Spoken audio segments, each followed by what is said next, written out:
Rejoice, your last is here. Okay.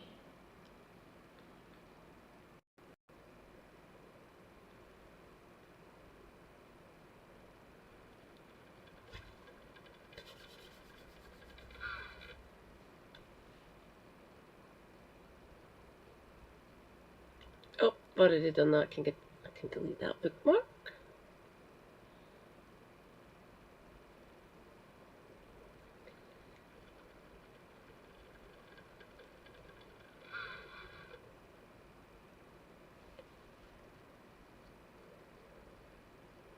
Ahoy hoy. Let us go shilling. Let's bring that up.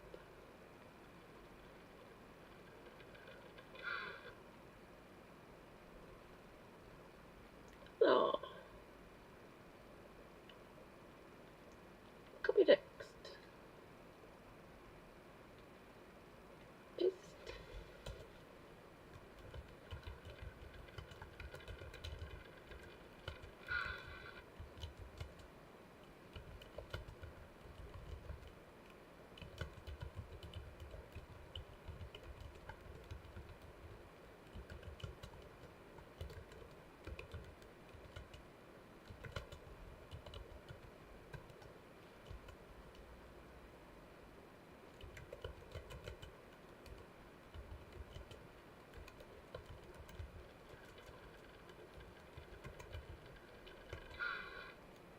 Screen.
Oh, sweet.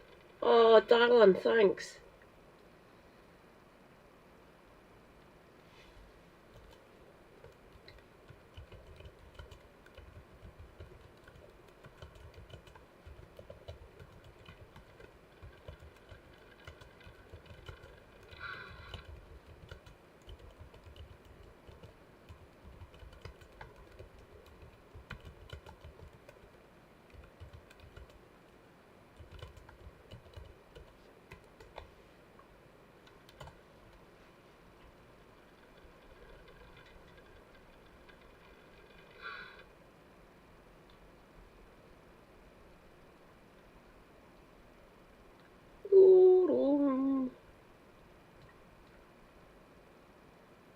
Oh, promo.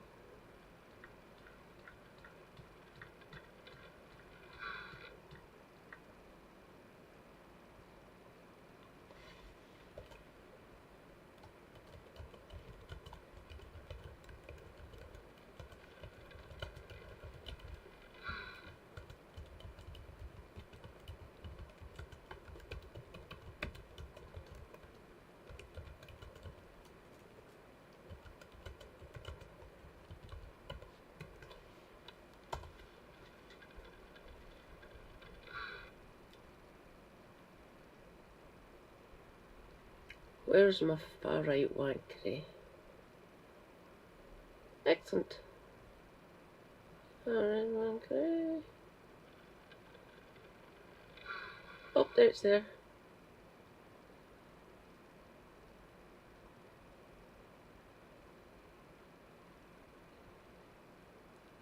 Far right wankery.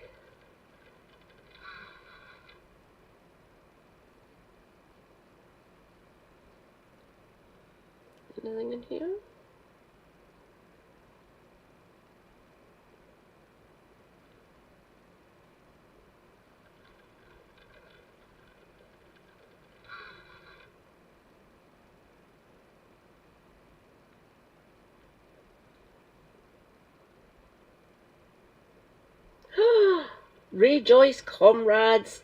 Dan McLeith. Hi, Dan. Rejoice, your lass is live. Hello.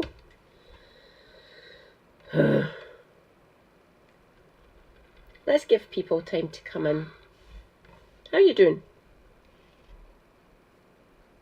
I am not drinking tonight. I have juice. I'll just take a drink.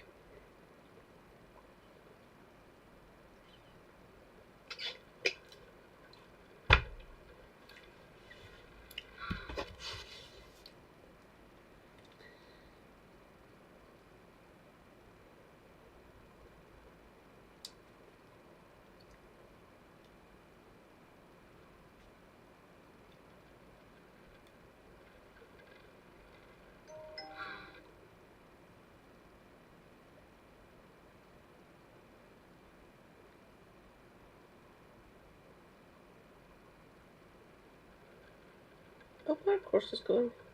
Oh, Helena's no longer alive. Okay. She must have raided someone else.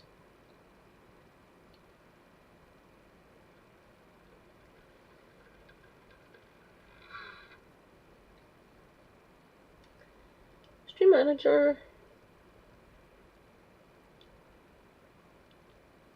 Chat.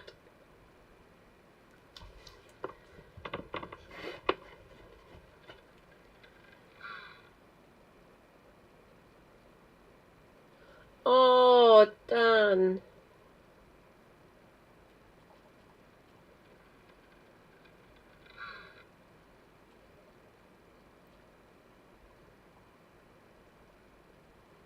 My feet went into agony mode earlier on. I've spent most of my day in bed crying. They've calmed down now though, thank fuck.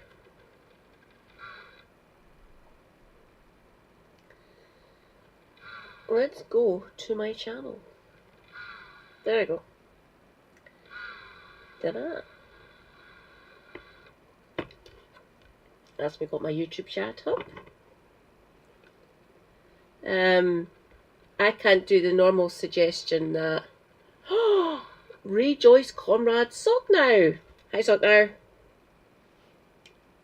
Oh no. Carry on.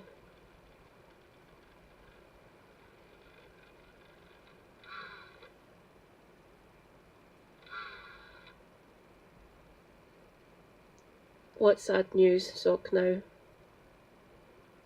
Hang on, I'll need to get myself fixed here. My feet are not behaving at all. Wait.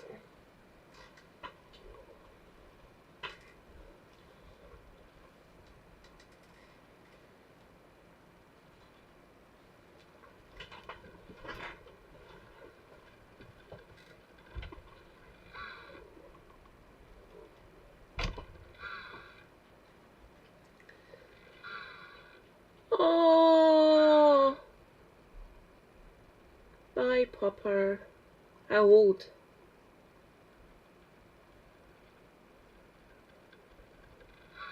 Poor doggo.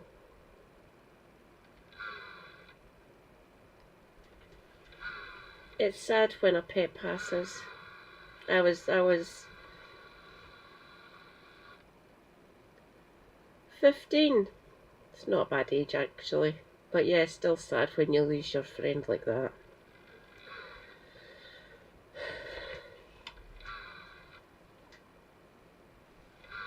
I was upset for quite a time after I lost my dog when I was a teenager. She was really old though. My gran got her when I was born in '79. She managed to get to 18 before I moved down to Clydebank. She was a golden retriever. She was gorgeous. She was called Honey. Oh, kidney failure. My dad's mum, my granny, that's what took her dog. Their dog, my gran and granddad. She was called Penny. She was 16.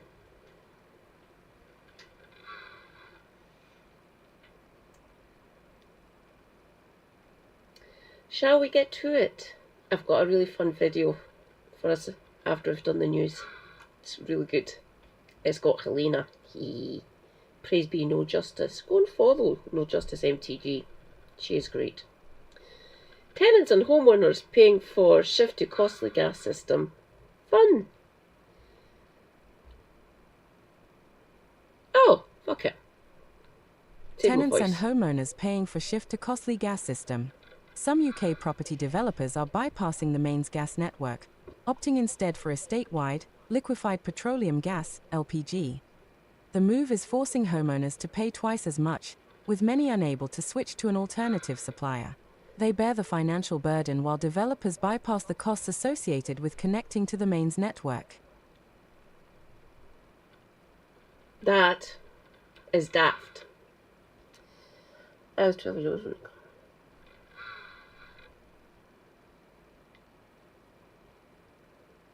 oh.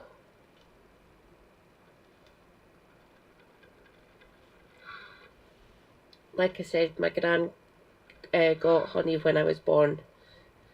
So I was born in the March. We got honey in the July.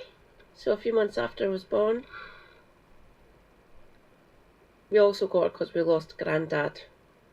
So I was born in March. Grandad, Jock, died in the May.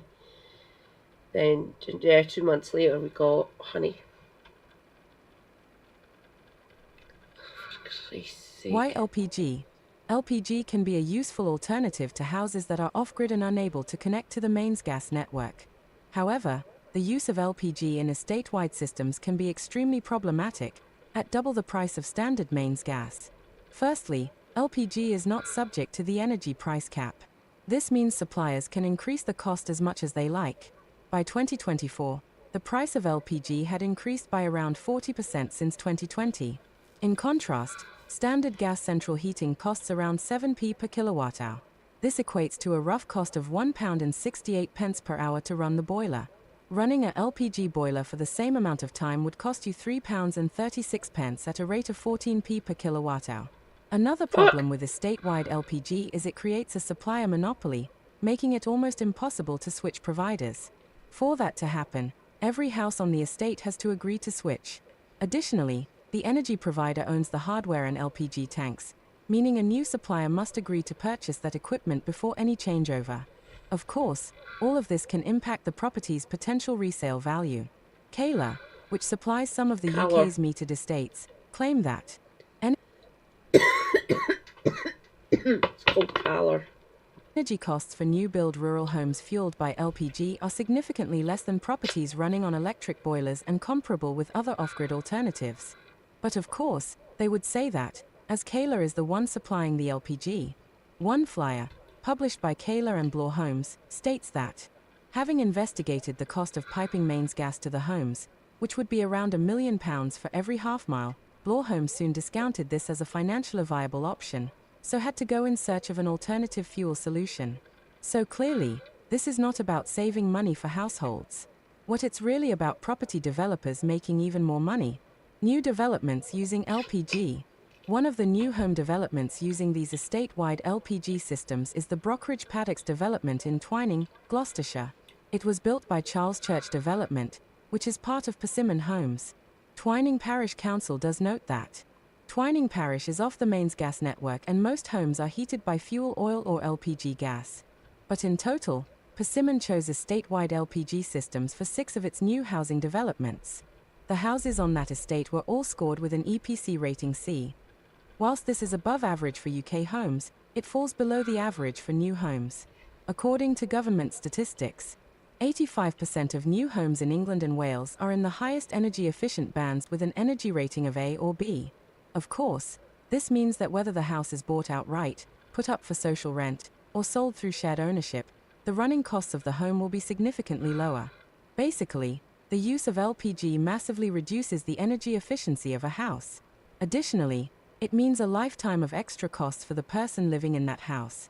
This is all as Persimmon makes £359.1 million in annual profit, and its CEO, Dean Finch, takes home a £746,000 salary. However, Simply Wall Street reported that his gross annual compensation was £2.2 million at the end of 2023, including shares and bonuses. a countrywide problem. But it's not just Persimmon using communal LPG systems instead of connecting to the mains gas network. Another housing estate, completed between 2018 and 2019, is located in Green Hamilton, near York, and features an estate-wide, communal LGP system. It is unclear which developer built it. From looking at Rightmove listings of the area, we can presume that the village does not have a mains gas supply. The Canary reached out to Northern Gas for comment, but they did not respond. The bigger issue here is that cost-cutting property developers are making buyers vulnerable to future price hikes, with no cap from Ofgem, the energy regulator. According to Kayla's promotional video, Taylor Wimpey, Bloor Homes, Barrett Homes, and David Wilson Homes have also adopted the statewide LPG systems. Importantly, housing developers are required to designate around 10% of houses in each new development as social housing. While the number can vary by local area, it means that social housing tenants, who cannot afford to purchase a home, are denied the choice of energy supplier and will bear the brunt of rising energy bills. Greener options. If housing developers are unwilling to pay to connect new housing estates to the mains gas network, they should explore cheaper, more environmentally friendly options that give customers the freedom to choose their supplier. One potential solution would be to install heat pumps. While they have a higher installation cost, they are far more energy efficient, have lower running costs, lower carbon emissions, and are compatible with solar panels. Britain is sinking deeper into the cost of living crisis, a climate crisis, and a housing crisis. Developers could be alleviating all three by sacrificing profit and those hefty CEO salaries. They should be investing that money in greener fuel options, which would then save customers money on their energy bills. As important is the role of Ofgem, which should regulate the price of LPG like it does with mains gas and electricity, so that customers aren't paying for housing developers' crappy choices. Feature image via Kayla YouTube.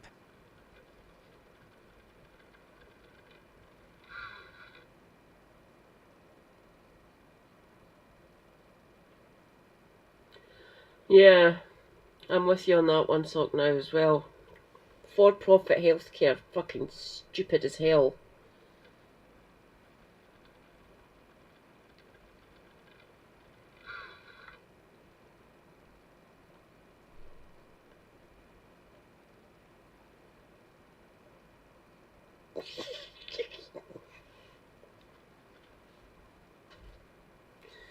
Our former Prime Minister, everyone.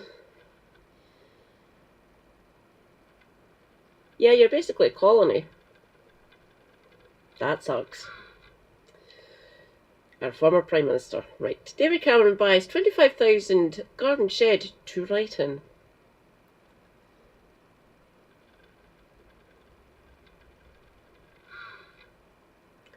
David Cameron says he plans to write a book in a designer garden shed that has been installed at his family home.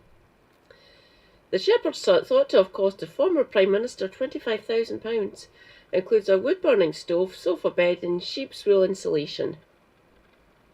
Nice if you've got the money. Mr. Cameron admitted his wife Samantha made all the design decisions about the hut, in which he plans to write his memoirs. His children have other ideas, however. They want to use it as a playroom. Former Conservative Party leader said there had been a bit of a fight over the use of the shed. Painted in muted shades called Clunch, moused his back in old white.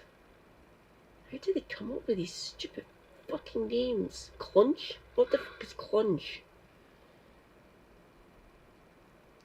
My children want to use it as a Wendy house. He said, I want to use it as a book writing room and my son wants it as an alternative bedroom, so quite a lot of competition. Fuck off.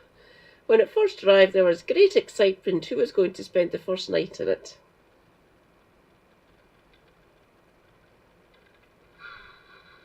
Useless cars, David Cameron. The humble shed has seen something of a resurgence in recent years, with people choosing to build an extra room in their garden, often in spectacular style, because they're fucking idiots. Owners choose to use them as offices, pubs, and even nightclubs. Do you want me? Some of the very best have featured on Channel 4's Amazing Spaces Shed of the Year competition. which was last year won by a building made from 90% recycled material. Fair enough, that's good. And featuring a hidden room behind a bookcase. Previous contenders for the title also include a shed replica of the Millennium Falcon. What the fucking... Oh, Christ's sake. Another David who is enthusiastic about shed is David Sproul from St Albans in Hertfordshire, who joked about the former PM's son. His shed is nothing compared to mine.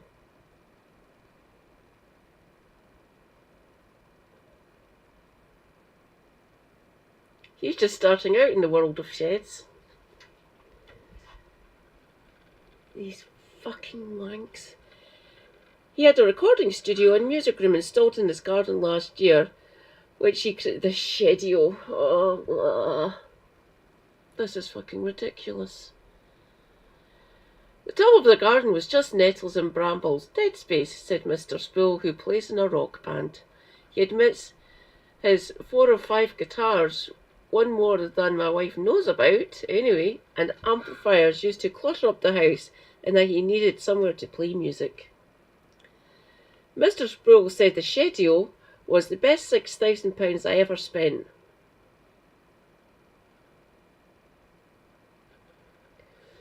I love having a shed as long as you don't use it to keep smelly lawnmowers in it. And it's the perfect place to run and hide from the world, he said, and my wife no longer has to listen to me rehearsing my music, so it's a win-win. Mr. Cameron is understood to have signed a deal late last year to write his autobiography set to be released next year.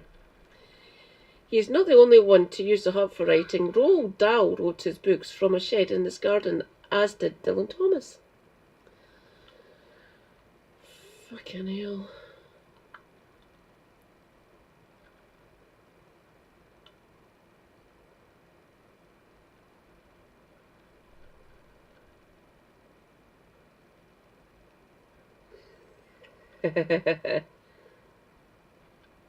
Labour MPs fall for led by Donkey's China sting. 20 of Keir Starmer's MPs have been secretly recorded during online meetings with a Chinese firm. They believe the firm wanted to invest in the UK, but in reality, this turned out to be a sting operation by Campaign Group, led by Donkey's LBD. Labour MPs caught fictitious Chinese investor. The business meetings with the Labour MPs were set up by the Chamber Group, which was courting EC strategies. This is a Hong Kong-based firm which never existed. The fictitious company was invented by LBD and Democracy for Sale, DFS. It turned out the Chinese investor's London representative was in fact an undercover reporter who covertly recorded the meetings. The MPs had no idea they were part of a sting. Masters of political activism. LBD is known for its satirical political campaigns that have embarrassed high-ranking politicians and business figures. The group calls embarrassments its weapon of choice. Its celebrity, far-right targets, have included Elon Musk and Keir Starmer, chosen for his Pavlovian support for Israel and its genocide in Gaza. 4 of the group's activists were arrested in September. They were accused of malicious communications for projecting an image of Donald Trump and pedophile Jeffrey Epstein onto the wall of Windsor Castle during Trump's state visit to the UK. The police decided it would not take any further action after the truth of the matter emerged. LBD and DFS have shared the recordings with ITV. Meanwhile, the Chamber Group has reportedly called on the MPs to be vigilant. Featured by image by led by Donkeys.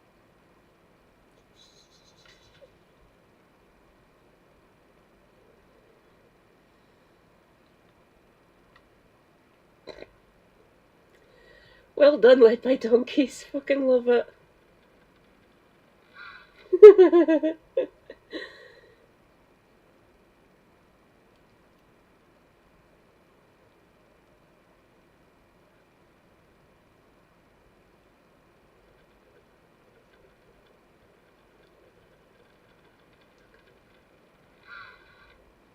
Where's my watch later?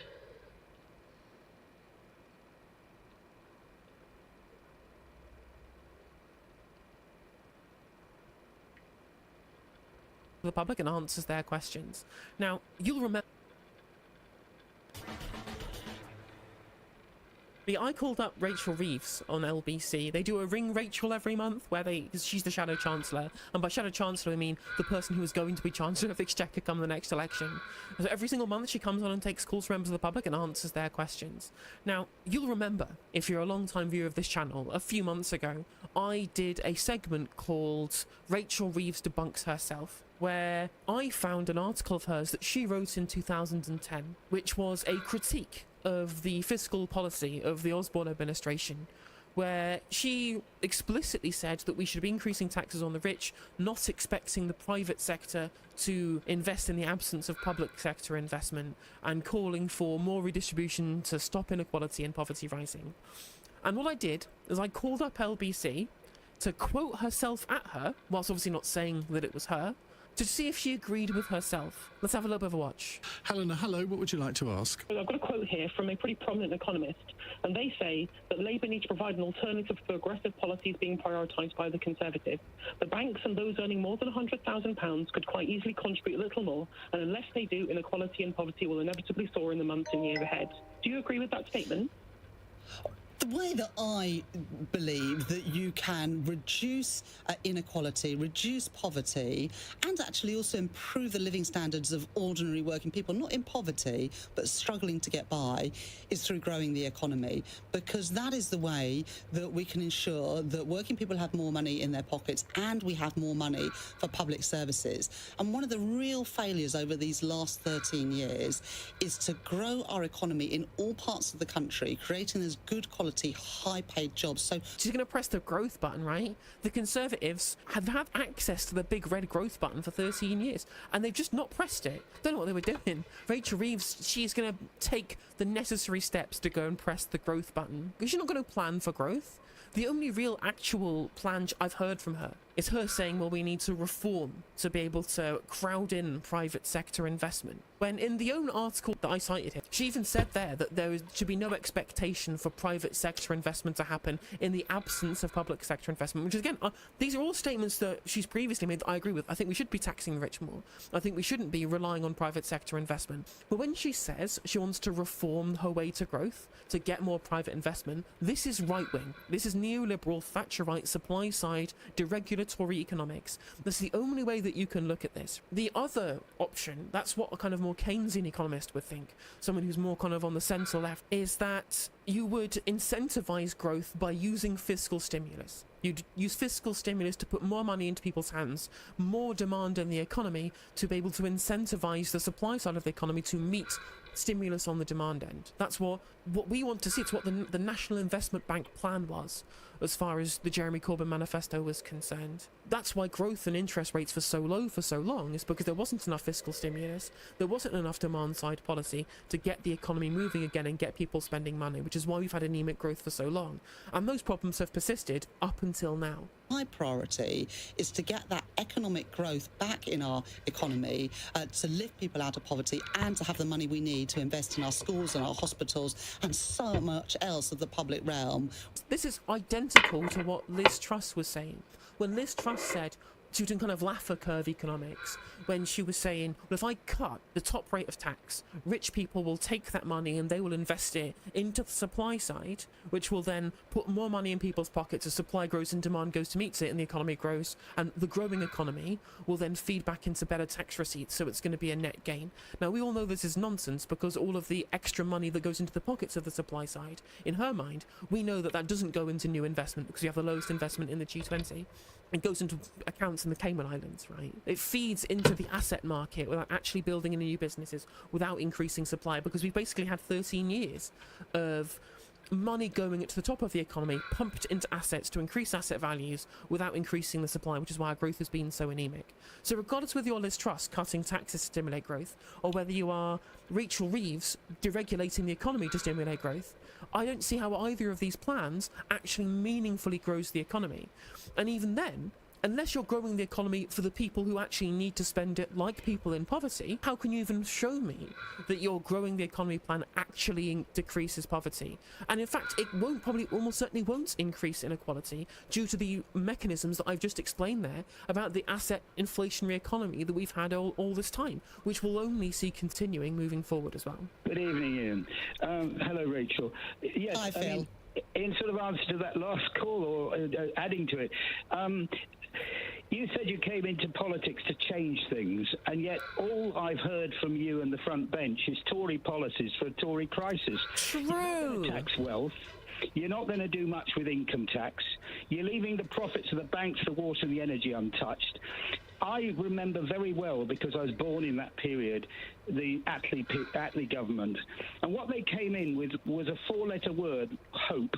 You aren't communicating hope.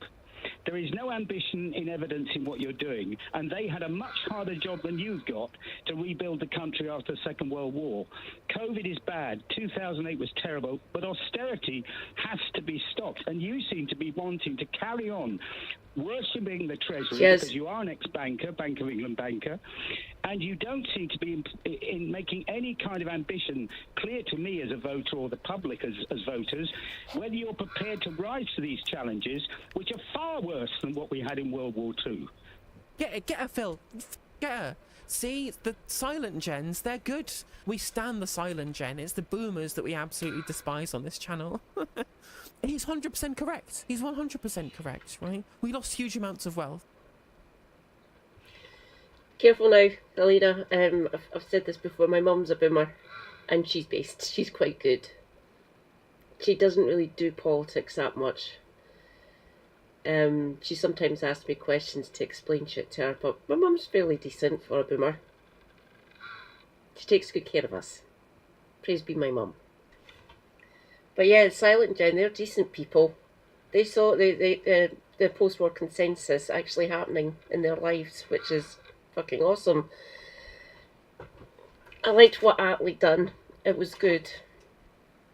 Obviously, the benefit system, welfare, and the NHS, Nye Bevan, praise be. I love my NHS, and I'm terrified if Manfrog gets into number 10. He'll just deregulate and fucking bring in more private and healthcare and stuff. Just fuck off, Manfrog. Seriously, no, don't want you. He's a Thatcherite, so he's basically... He'd do what she done to this country, absolutely fucking wreck it. Go on, Phil. Fucking awesome. This country at the end of the Second World War, man. So much of it was destroyed. And we had to use fiscal stimulus at a time of high gilt yields, at a time of, moderately high inflation. At the time we said, no, we need to build schools, we need to build hospitals, we need to repair our country, we need to create the post-war consensus that was the biggest period of growth in our nation's history. That was a substantially beneficial economic programme that was advocated for by Clement Attlee and the Labour government of 1945. And Rachel Reeves is inheriting an economy which is in a similar destroyed state that it was after World War II, and she's acting like it's 1997 and they can just coast off of the boom economy that doesn't exist and expect that to fund public services when it won't, because they don't have any plans of stimulating growth in the first place outside of this pretty nonsense idea that they can just deregulate themselves to economic growth. And what's your actual question? Well, the question is, why are you employing Tory policies to deal with a Tory crisis?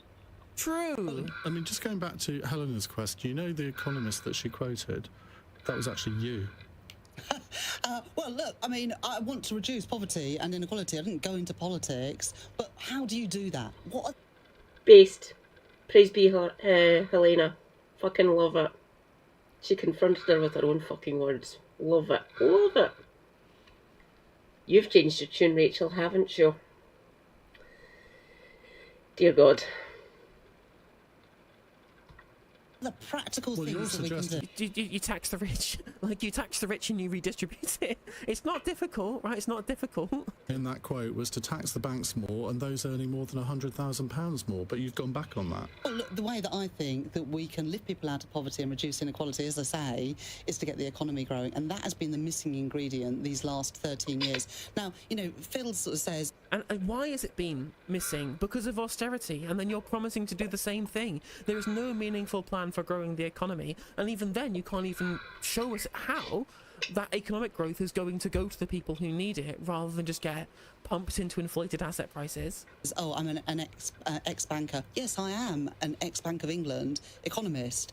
And the one thing I learned more than anything at the Bank of England is your sums have always got to add up.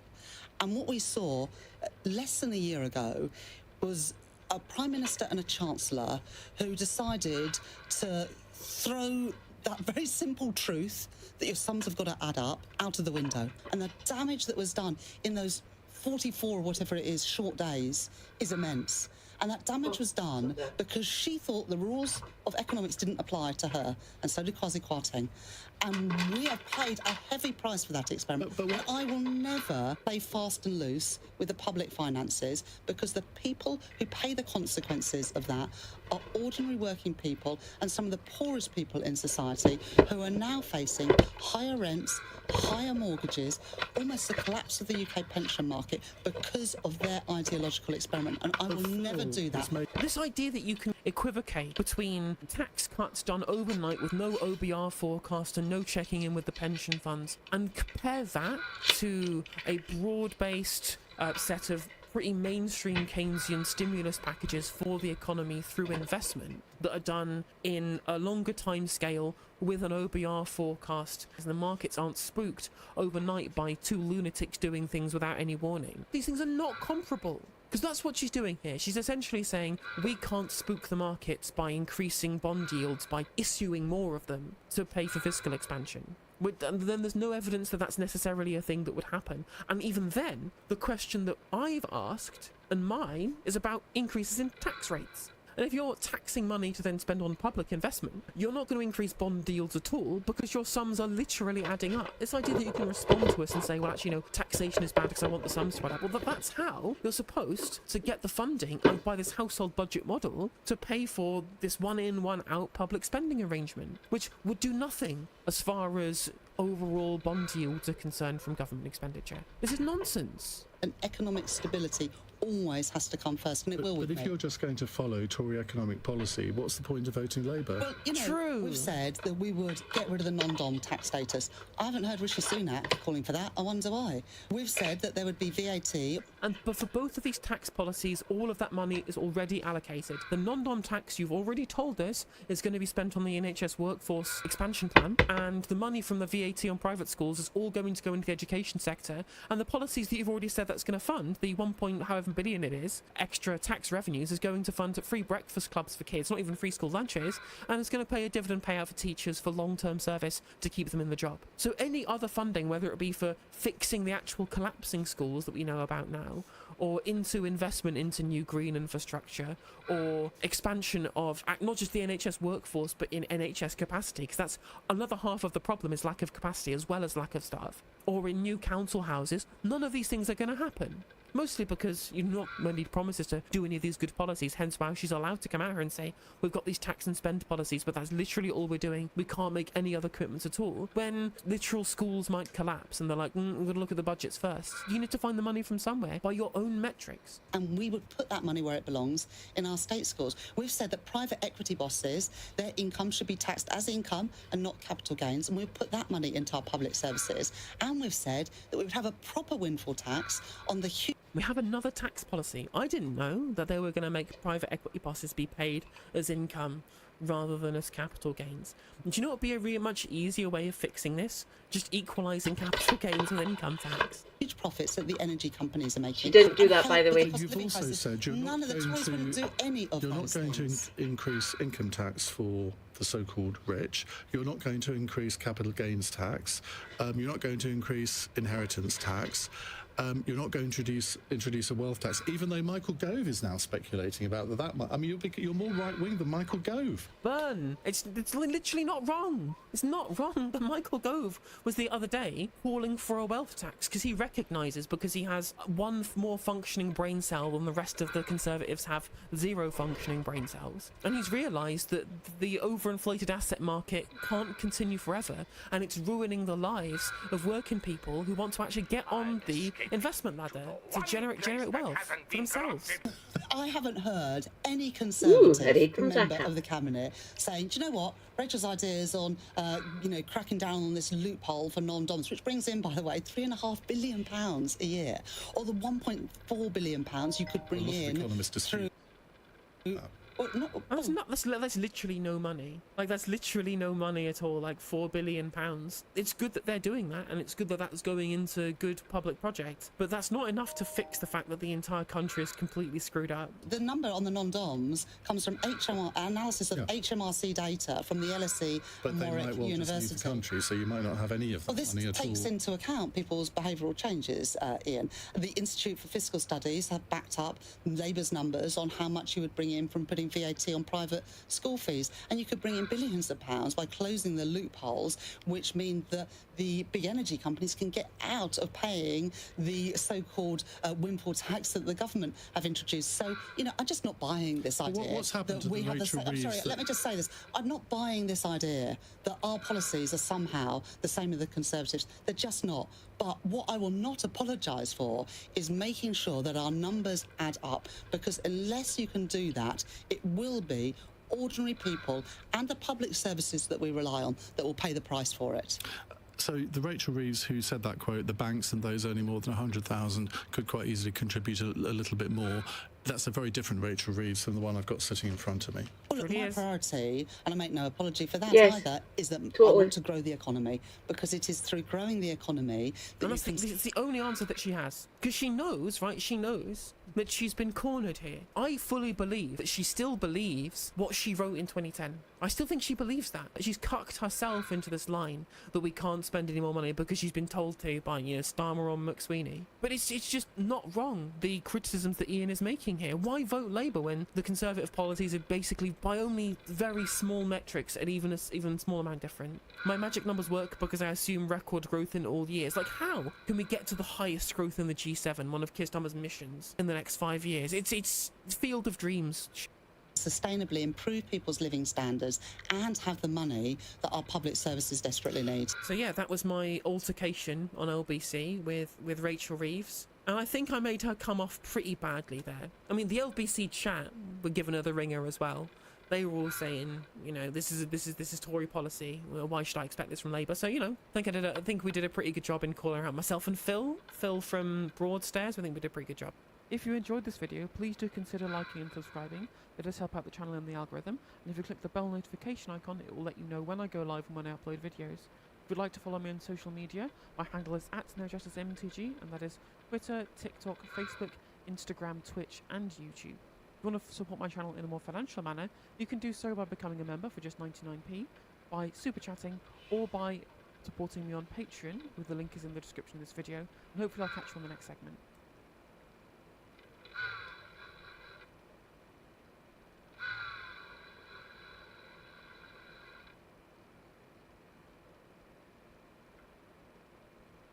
I think the main disagreement that I have with lots of people on the YouTube sphere with regards to electoral politics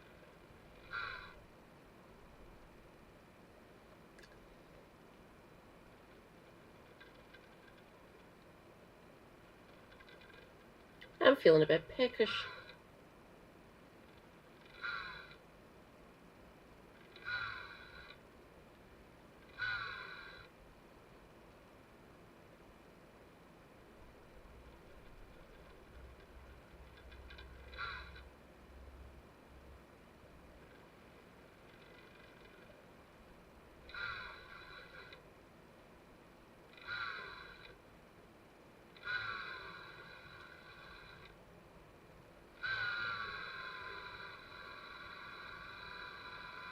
Ooh. Cross question. Why not? I will go and get myself something to eat because I'm quite peckish. I'll be back momentarily, comrades. Bear with me.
Hello, a very good evening and welcome to Tuesday's Cross Question. It's 8 on LBC.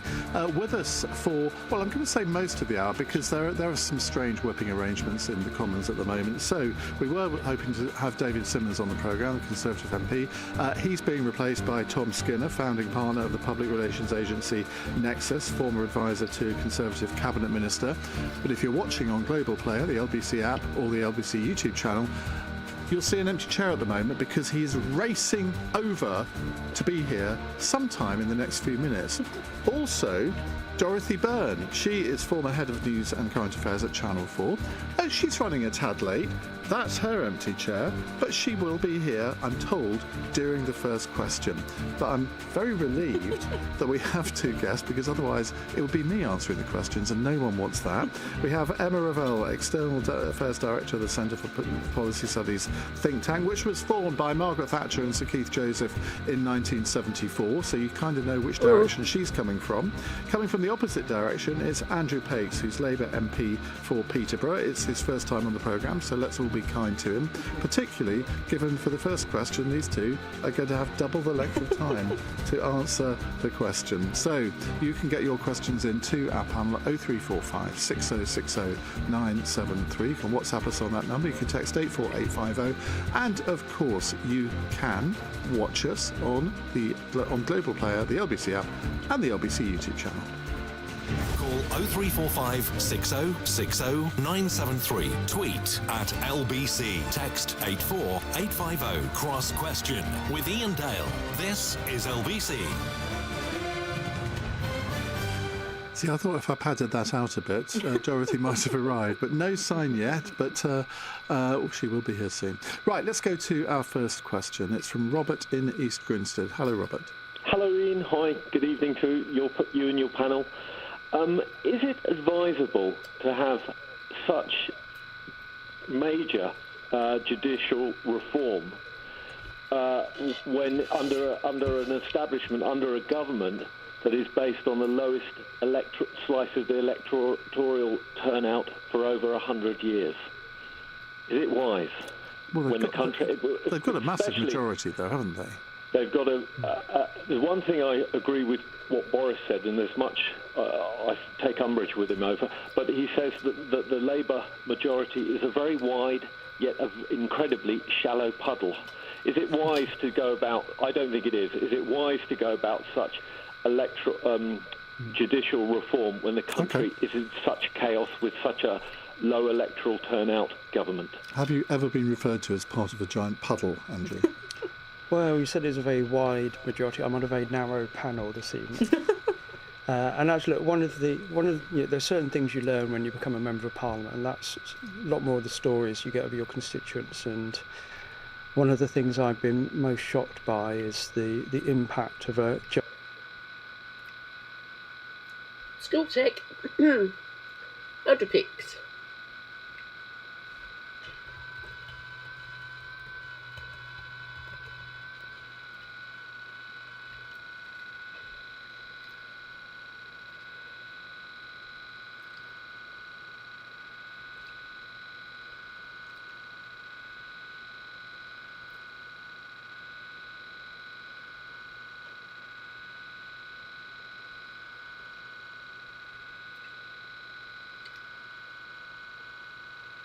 Peterborough.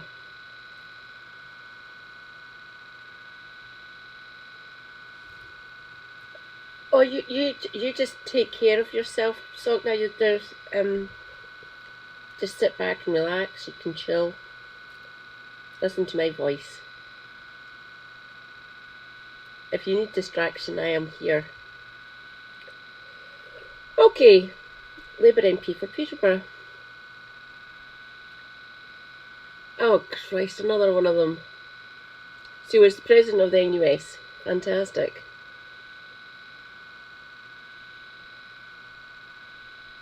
Oh, he's Labour Cooperative. Okay. He went to the University of Hull.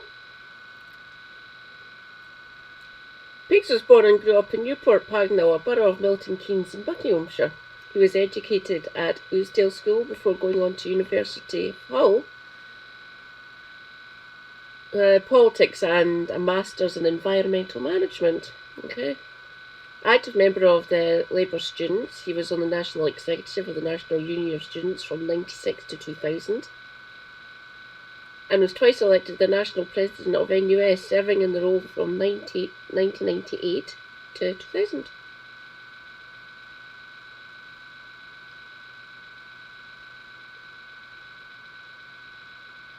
Fucking hell, Steve.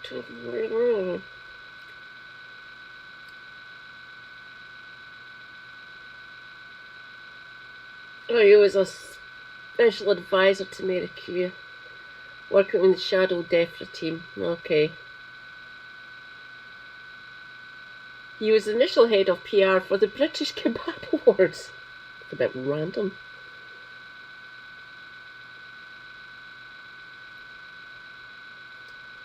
So there's a VPing school. Let's see.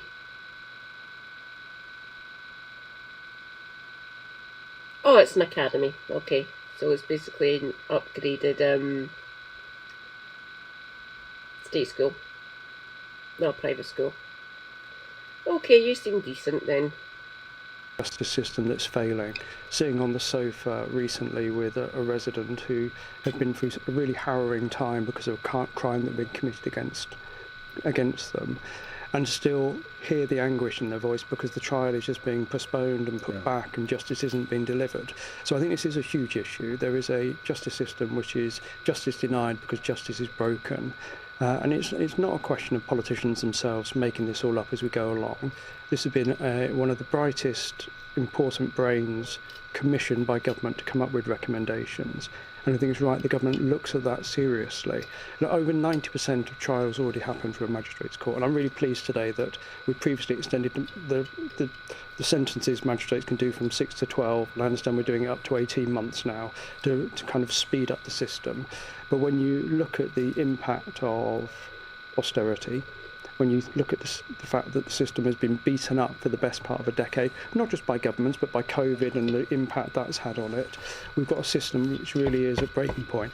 The other thing that really shocked me when I had to do a double take, and I did go and do some reading on it, I was absolutely horrified to realise the system still operates. It's a paper-based system, that we're dealing with, letters and actual old-fashioned Victorian pens and paper in lots of this system. So there's a real case for modernisation. I would love to live in a world where politicians could do what we want, but we have to start with the world we inherit. And there's a system broken. And to me, keeping it focused on the victims, getting justice delivered quicker, and clearing this huge backlog we've got are worthy things for the government to look at. I think it is a worthy thing to do to try and clear a backlog, because the backlog was built up, I mean, not just since COVID, there was quite a backlog before that. But is it right to... Because the Tories defunded it. Austerity. Fucking amazing. Never fucking works. Thanks, Tory bastards. So our justice system, separate up here. Different legal systems between England and Wales and up here in Scotland. Ours is older. They basically inherited our one and changed it because they're fucking idiots. By the way, we've got 15 on our juries, not 12. So there's always a majority. To effectively change the whole history of our legal system by abolishing juries for a very large number of trials. Now, he has watered it down a bit. But when you have a Justice Secretary who led a review for Theresa May into these issues, and in no uncertain terms was praising the jury system, now doesn't seem to think it's particularly important anymore. What are the public able to make of that? Well, I think the facts have changed. I think it's nearly 100,000 people in the backlog.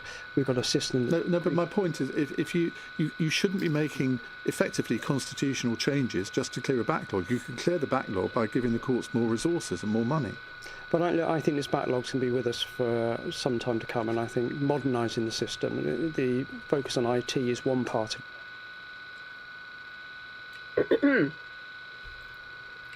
You could restore the funding that the Tories took away from it.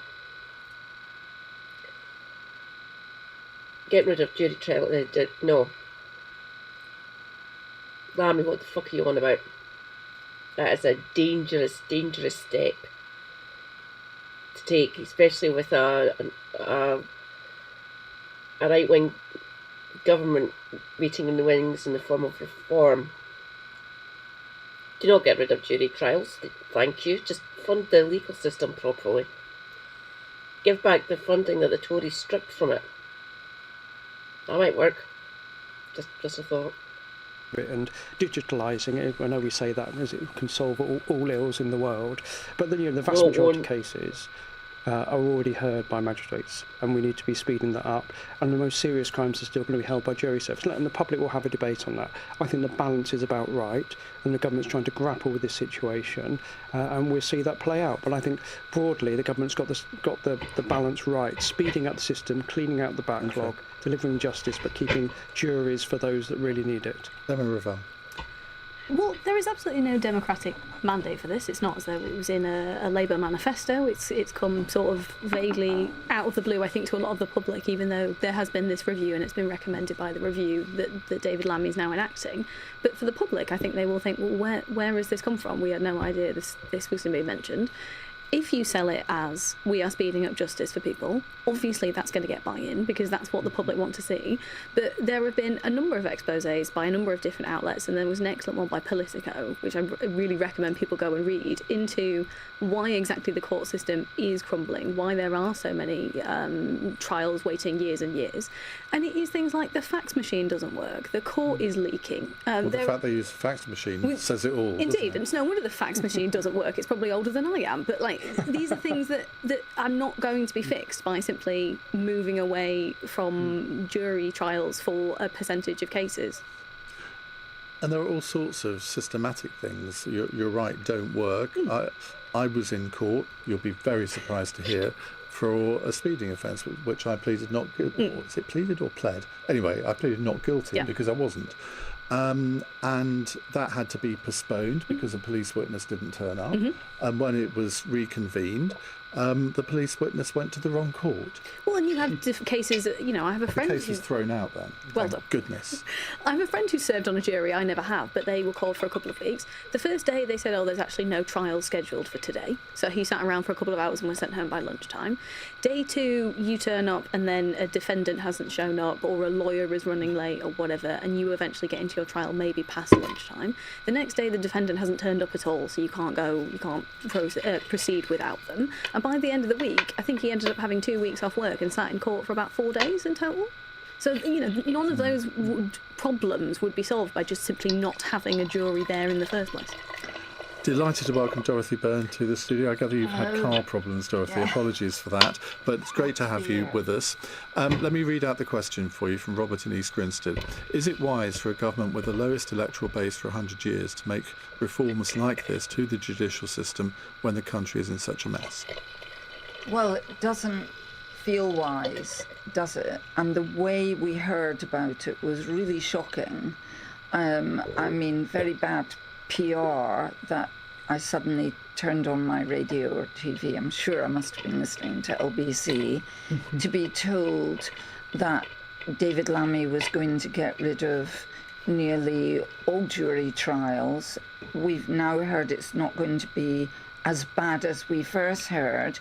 And I did think this is not the first time very recently that we were told something was really, really bad and then learned it wasn't quite as bad as it was going to be. I'm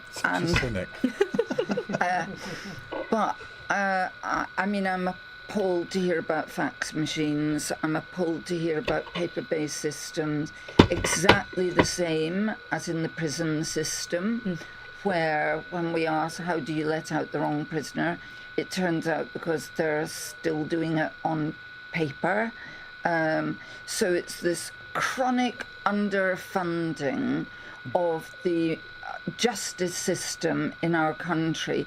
What can be more important in a democracy, other than MPs, of course, and voting for them or not, than having a justice system in which people can trust?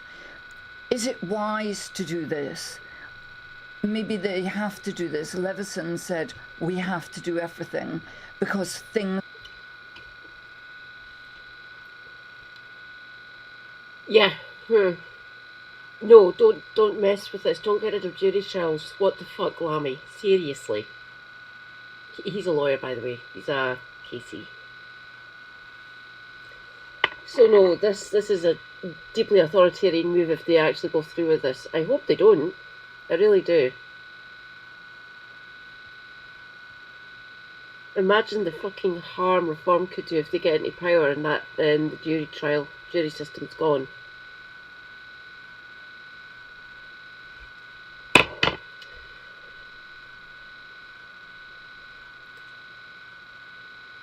Helena's got a piece on it.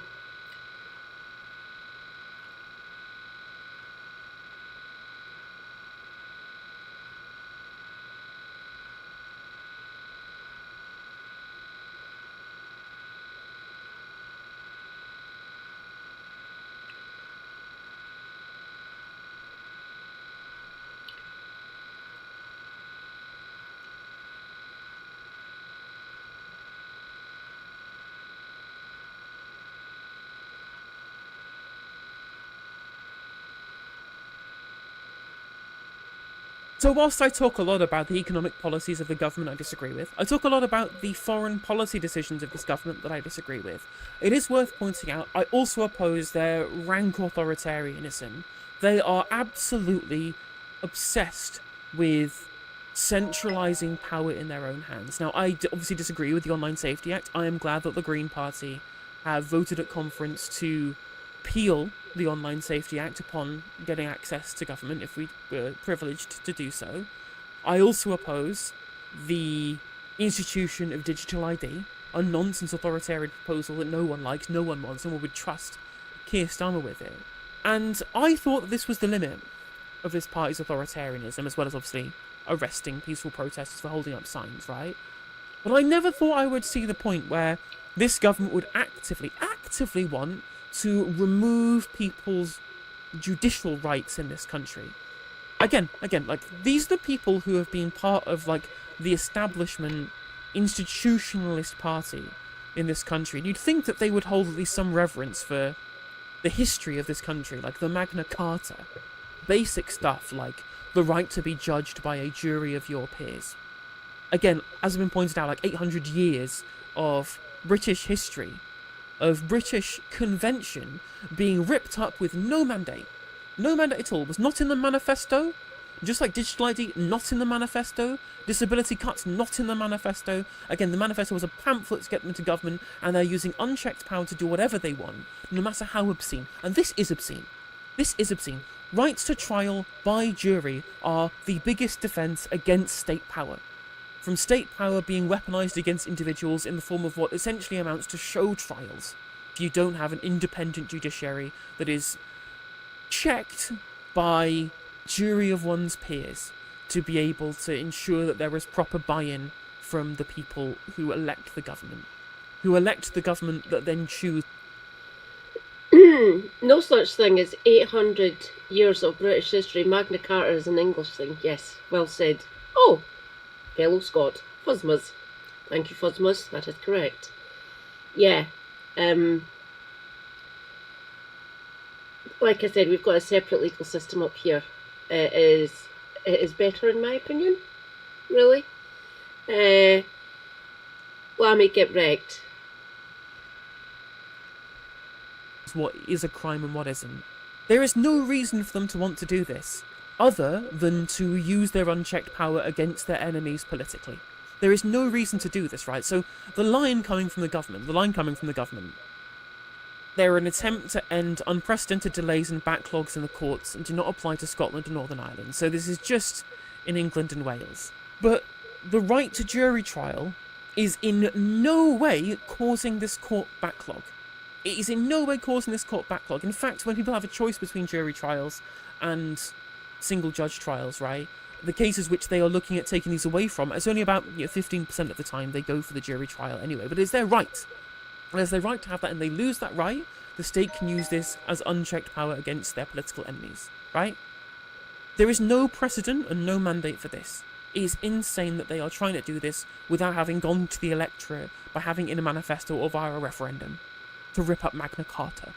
And all it will do is going to fuel the sovereign citizen style West conspiracy theorist people into voting for reform, who are openly just as authoritarian to people they deem non-people, right? Like the migrants, the asylum seekers. They're happy to weaponize the justice system against them as if they don't deserve. Rejoice, comrades. Reza Lindsay. Hi, Reza. How you doing, comrade? Carry on, Helena. Those rights. But at the very least, Reform UK at least hold the pretense of allowing those rights to exist for the in-group. Labour won't even do that. Labour are rolling the pitch for Reform to be representing as the face of the English tradition, as of the people who stand against the tyranny of the state, even if they want to weaponise the tyranny of that state against the undesirables. It beggars belief that they are thinking of doing this. It beggars belief. Now, this has come from the Justice Minister, who is called Sarah Sackman. This was leaked a couple of days ago, and I almost talked about it then, but I'm glad this has now been confirmed broadly in the press, so I can talk about it fully. It is worth pointing out that Sarah Sackman is somebody who has a history of working with countries and governments that are pretty authoritarian, that do show trials on people who they deem to be enemies of their own state. Because, yeah, turns out she was awarded a Judicial Clerk Scholarship at the Supreme Court of Israel in Jerusalem, being called to the bar of the Inner Temple in November 2008. So the Labour junior minister, who is in charge of rolling out this totally mandateless change to our judicial system to give more power to the courts and to the state and less power to the actual people, is somebody who quite literally was trained by the Supreme Court of fucking Israel. Why is it every time I look into this Labour government, suddenly I just find something to do with Israel just lurking in the background? I'm at my wit's end. I'm at my wit's end with this government. At my wit's end, right? And what's even more sickening about this, right? What's even more obviously sickening is just how hypocritical this government is of crying authoritarianism against anything that happened from the other side.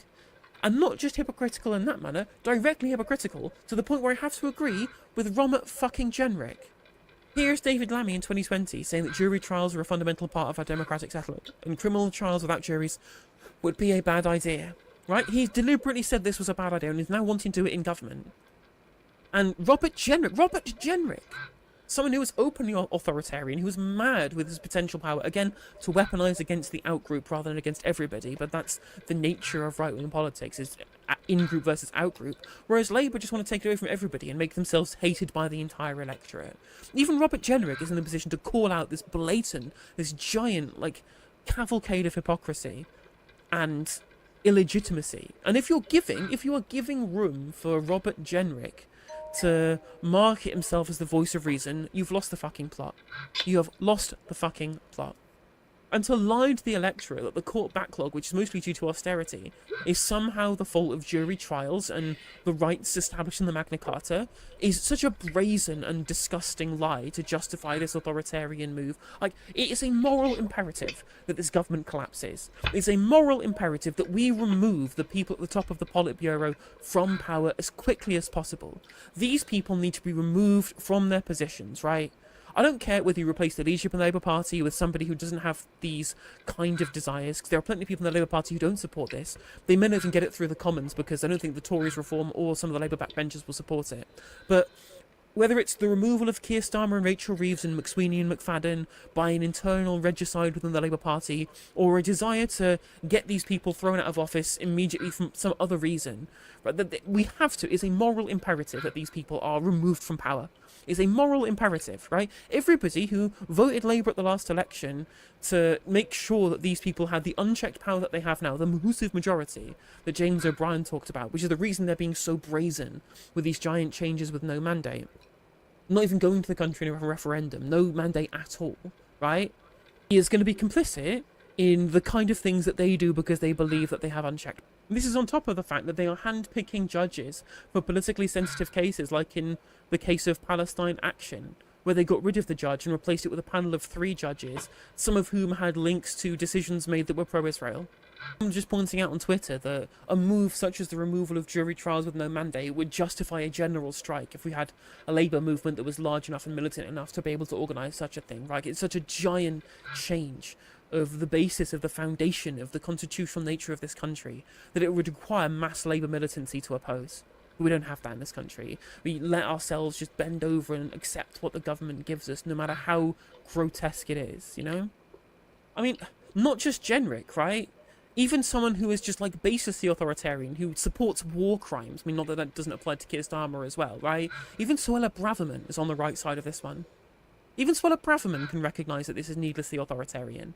Obviously, she has to oppose because she'll just say whatever Labour is doing is bad, prima facie, but she's right.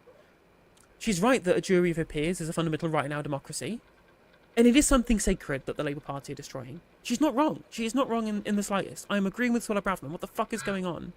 I mean, even Chris Stefanovich is pointing out that the senior lawyers are saying they would destroy justice as we know it, and that is very, very true. Like, it is, it's just... I never thought I would just be every day, every single day, this government finds something to make me just completely despise them, right? Just the genuine evil at the heart of this government and some of the things that they will do.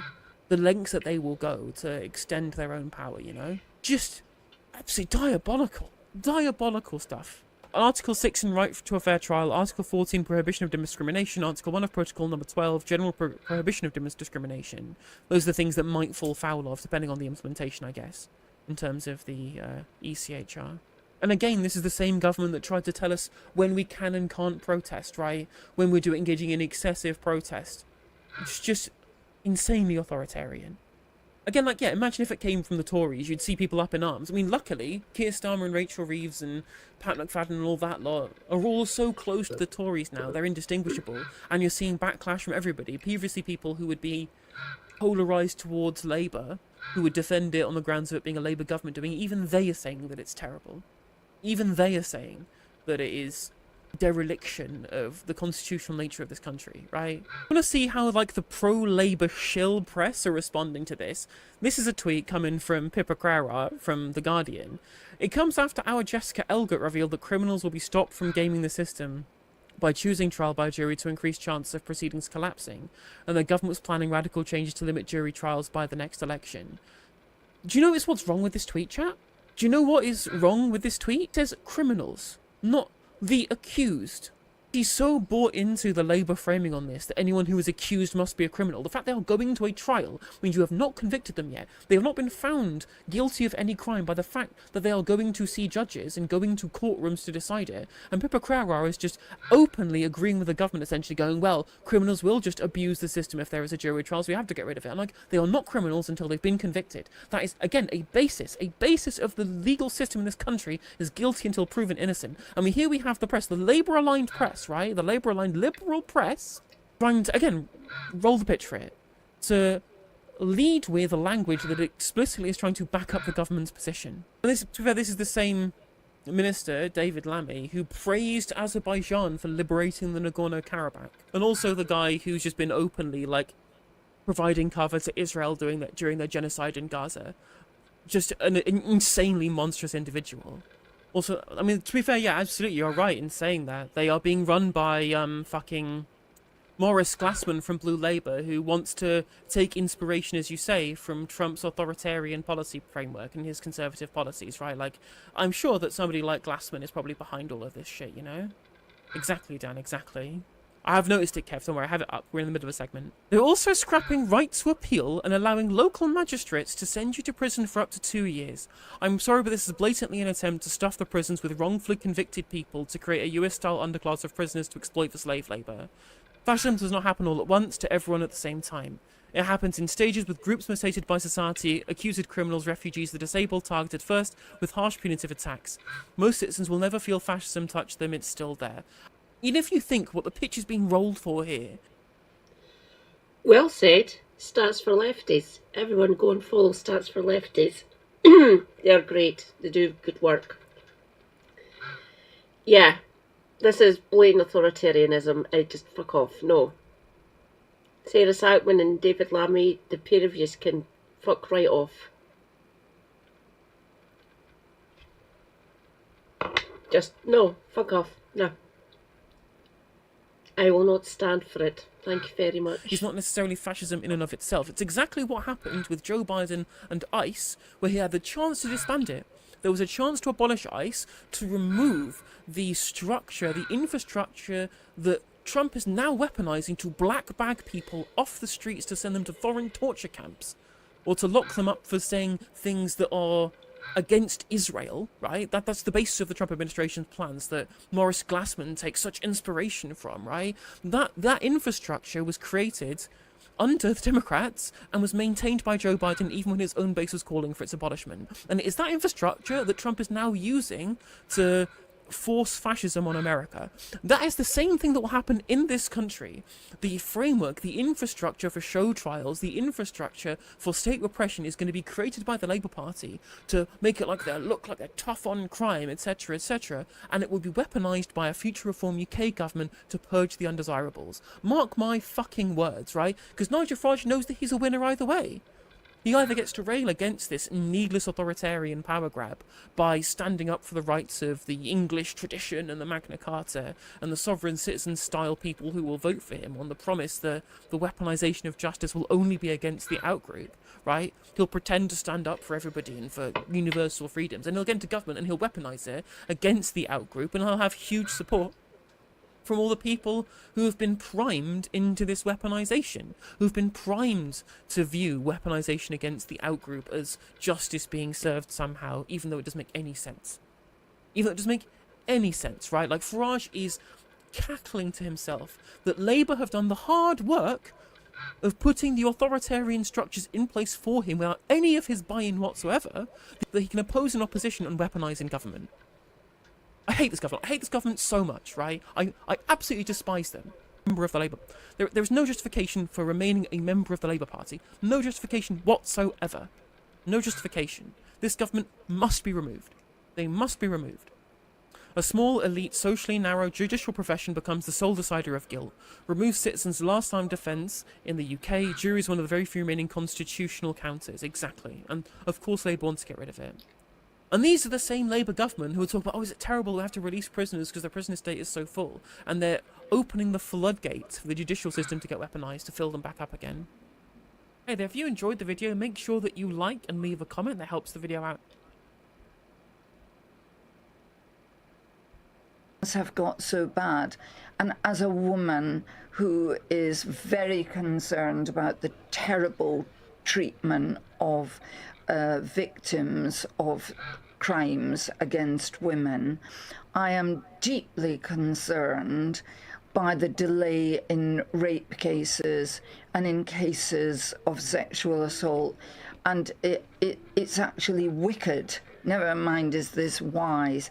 It is wicked, in fact, to the defendant as well, that these rape cases and cases of sexual assault are being delayed for several years.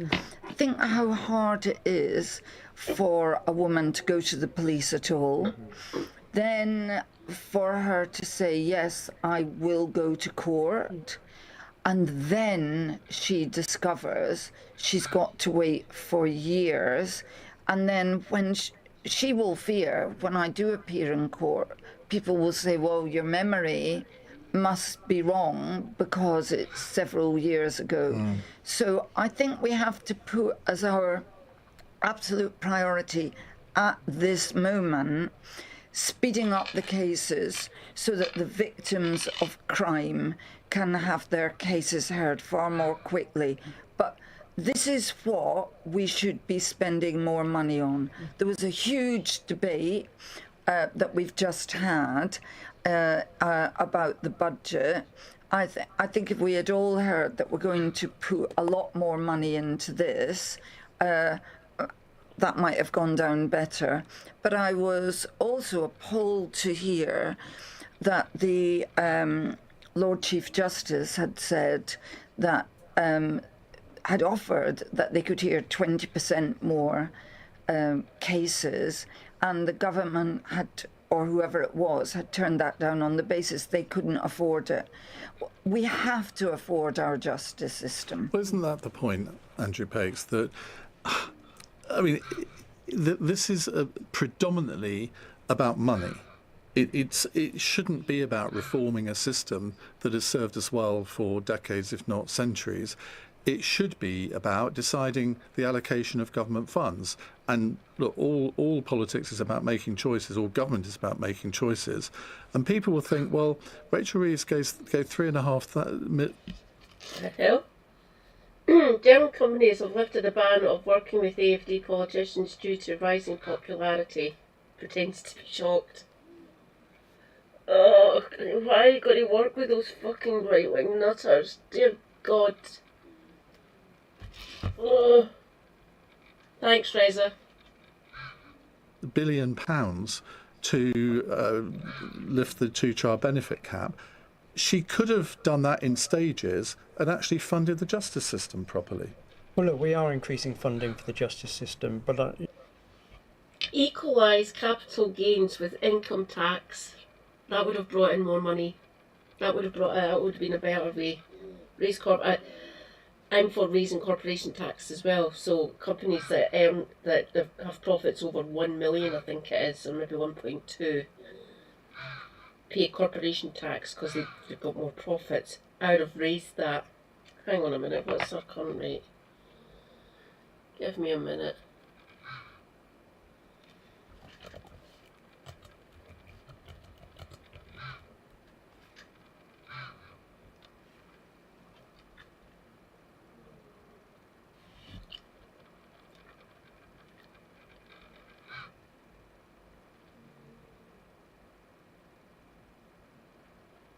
Oh, no, I was wrong.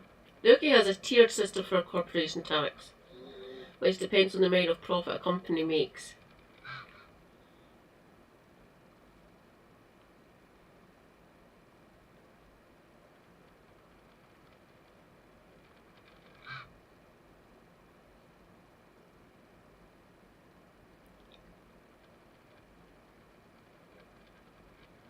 Special rates apply to companies with ring-fenced profits from gas and oil extraction, which are taxed at the main rate of 30%. So I would raise it all up. I'd leave the small profits one at 19%, and the main one for 25% for profits over 250,000. But I would raise the ones who are earning more than 1 million to like 40 or 50%, not 30. I'd raise that up for the oil and gas. Fucking, I'd tax them out of fucking existence, essentially.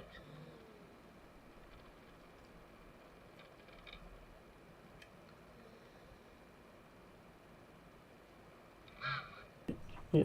Well, clearly not. The other way of looking at this is, can we not afford not to do it? I think in terms of the people I speak to in my constituency who are going through some of those situations where we often say people are putting their lives on hold. They're not putting their lives on hold because they're reliving it through the moment. All the time these things are not progressing, through all the mishaps, all the broken down system.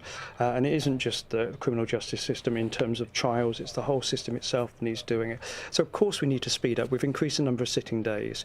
We've increased some of the forensic work and other stuff. Put more money into it, for fuck's sake. But as the report says, we've got to look at every tool in the box. So I think it's worth putting the investment in, modernising the court system, but also looking at these proposals the government's brought forward as well.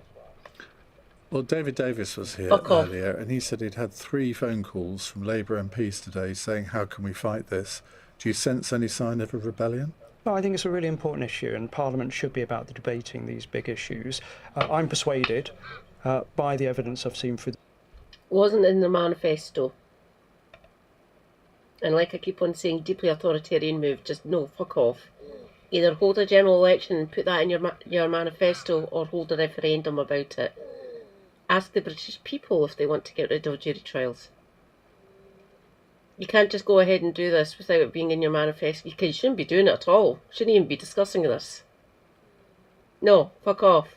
I would assume it'd be a backbench rebellion for this one as well. I would assume.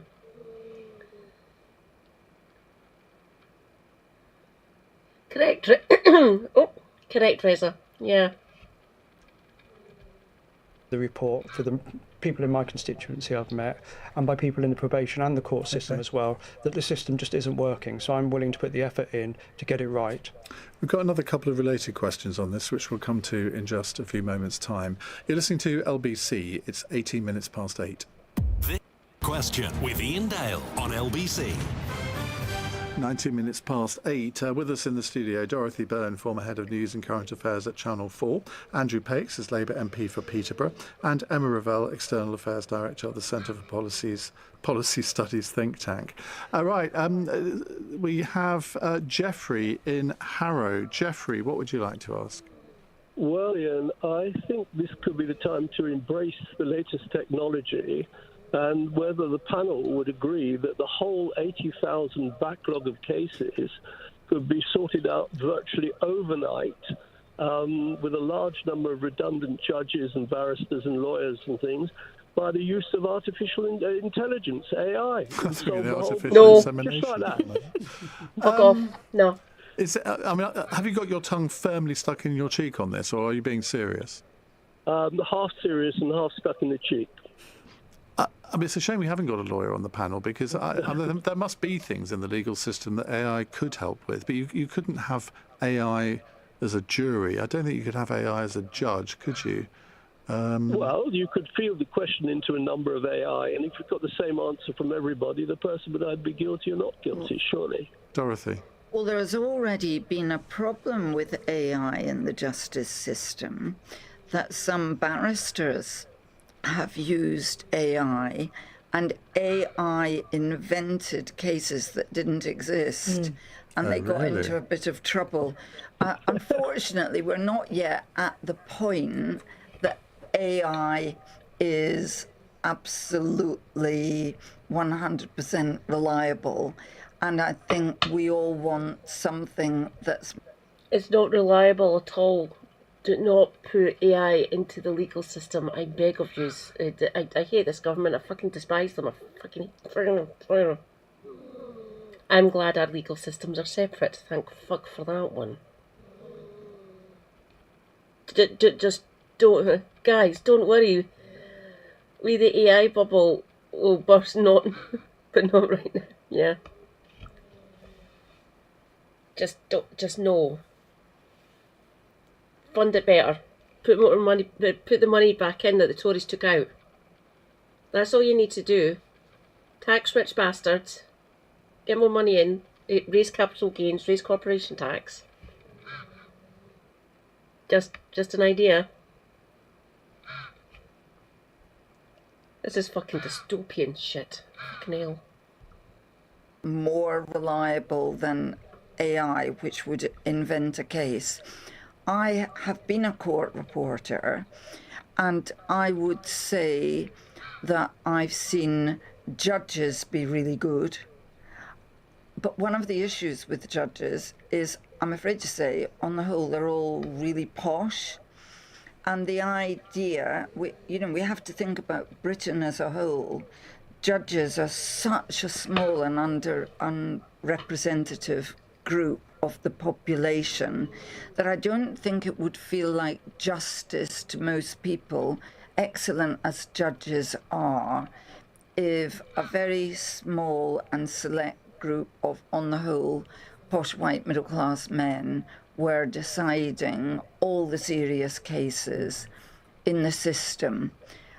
I've seen one jury make a decision that I could tell as an experienced journalist was wrong, where they believed the defendant, and at the end of the case, he got off, and the judge told the jury about his previous terrible record, and two of the jurors burst into tears, and the judge had obviously felt, how could you be so gullible in that case? So sometimes juries are a bit gullible, but other times juries get a case before them of somebody technically guilty, but no decent and ordinary person would send them down for the offence. And I think that's something that's wonderful about the jury system, that sometimes the jurors just ignore the letter of the law and act like 12 decent members of the public saying, this case should never have been brought. If that's the law is an ass, and they let the person off. So jurors are not as reliable as judges, and that's got its good and bad side. Emma. Well, that feels like the whole point of the system, isn't it? AI is not perfect and can make mistakes. Jurors can make mistakes, but that's why we have 12 of them, because in theory their life experiences and their sort of biases cancel each other out, and that's why you're entitled to be tried by a jury of your peers. Dorothy's completely right. AI is not at a stage where I would want it making any sort of major life decision, never mind... I'm sorry, everyone. My feet have decided to start causing me problems again. They're fucking killing me. It seems to be happening more often. I think I will read out. Let's go and say hi to Shanna.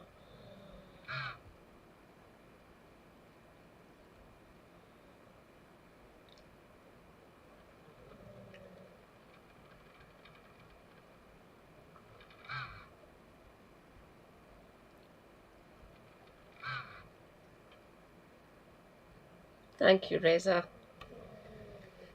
Oh, fuck no.